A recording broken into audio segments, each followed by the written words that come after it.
মমতা বন্দ্যোপাধ্যায় দেখুন, প্রথমে রাজীব গান্ধীকে সম্মান টম্মান দিয়ে ফিয়ে উনি যুবনেত্রী হয়েছিলেন। তো যারা বলে তারা তৃণমূলেরও ইতিহাস জানে না।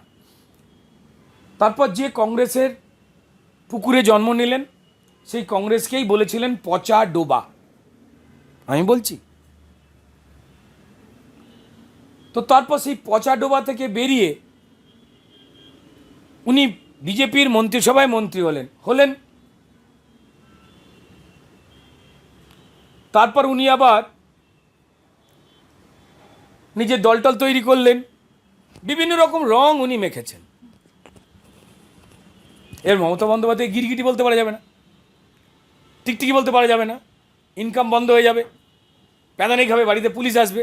তা আমাকে বলে বেশ করেছে, ওদের প্রাণের ভয় নেই। মমতা বন্দ্যোপাধ্যায়কে বলবে, বাকি ওদের দলের নেতাদের বলবে ও চোর জানি আমায় ভাগ দিস না কেন, বলবে না। মানুষ কষ্টে আছে, মানুষ জানে আমাকে বললে আমি পেদাবো না, পুলিশ পাঠাবো না, আমি হিংসাত্মক নই।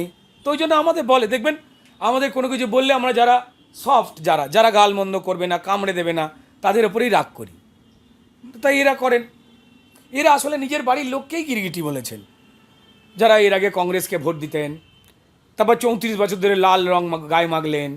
তারপর ওই ভোটারই আবার 2011 থেকে সবুজ আবির গায়ে মাখলেন। আবার ওই ভোটারই 2018 থেকে সারা পশ্চিমবঙ্গের অর্ধেক মানুষ গেরুয়া রং গায়ে মাখলেন। তারপর এই 2024-এ আবার অর্ধেকের বেশি গেরুয়া মাখবেন। তো বিভিন্ন রকম হচ্ছে। এই যে প্রবল সৎ কমরেড সিপিএম স্লোগান দিত, গলি গলি মে চোর হ্যায়, শোর হ্যায়, রাজীব গান্ধী চোর হ্যায়। এই রাহুল গান্ধী বাবাকে চোর বলেছিল। এরাই বলেছিল যে কংগ্রেস এসে ব্রিটিশের পর এই দেশটাকে বেঁচে দিয়েছে। আগে বলতো কংগ্রেস দেশ বেঁচে দিয়েছে, এখন বলছে বিজেপি বেঁচে দিয়েছে। আমরা বলছি কাকে বেঁচেছে সেই লোকটাকে দেখান, খুঁজে পাচ্ছে না। ফোন এসছে, বলছে ব্যস্ত আছি, পরে উত্তর দেব। তো এরা বলতো কংগ্রেস আমাদের কর্মীদের মেরেছে, খুন করেছে। সিদ্ধার্থ শঙ্কর রায়ের পর থেকে একের পর এক আমাদের কমরেডদের খুন করা হয়েছে। কংগ্রেস আমাদের খুনের রক্তে ভাত মেখে খেয়েছে, এরাই বলেছে। কংগ্রেসের নেতাদের চোর বলেছে, এরাই বলেছে। আর তারপর কংগ্রেসের সঙ্গে কোলাকুলি করছে। আদর্শ যে তৃণমূল কদিন আগেই পঞ্চায়েতে কংগ্রেসকে খুন করলো, সিপিএমের কর্মীদের খুন করলো, সেই তৃণমূলই গিয়ে কংগ্রেসে গিয়ে দিল্লিতে অভিষেক ব্যানার্জি মমতা বন্দ্যোপাধ্যায়ের সঙ্গে ইন্ডিজোটের পিন্ডি চটকে জোড়াজোড়ি কোলাকুলি করছে। আর কলকাতায় এসে, আচ্ছা এরকম হতে পারে, কলকাতায় এসে গালাগাল দিচ্ছে।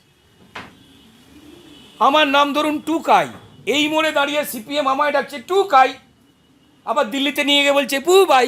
এটা হয়?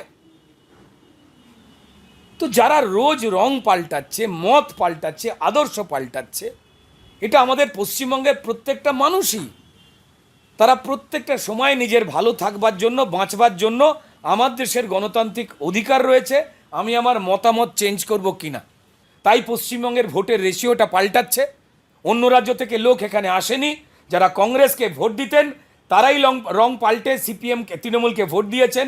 আবার তৃণমূলের সবুজ রং সিপিএমের লাল রং পাল্টে তৃণমূলকে সবুজ রং দিয়েছেন। তারপর গেরুয়াকে দিয়েছেন। তারপর অর্ধেক গেরুয়া অর্ধেক সবুজ হয়ে রয়েছেন। তারপর গেরুয়ার রাস্তার দিকে বেশি করে হাঁটছেন। 24-এর দিকে দেশময় গেরুয়া, পশ্চিমবঙ্গেতেও বেশি মাত্রায় গেরুয়া হবে, সবাই জানে। তা আমি কি গিরগিটি বলবো নাকি? যিনি বলছেন তার বাড়ির লোকও তাই, তিনি বলেন না। মতামত চেঞ্জ করা মানে গিরগিটি নয়। কিন্তু আমি একই পতাকা নিয়ে বিভিন্ন পতাকার মেজাজে কথা বলবো, যাদের বিরুদ্ধে আন্দোলন বলছি তাদের সঙ্গে জোট করব, সেটা না গিরগিটি থাকে না, পুরো রামধনু হয়ে যায়, যেটা তৃণমূল। আমাদের ভিডিও ভালো লাগলে লাইক এবং শেয়ার করুন। কমেন্ট সেকশনে গিয়ে জানান আপনাদের মতামত। আরও ভিডিও পেতে আমাদের চ্যানেল সাবস্ক্রাইব করুন এবং প্রতি মুহূর্তে খবরের আপডেট পেতে প্রেস করুন বেল আইকন।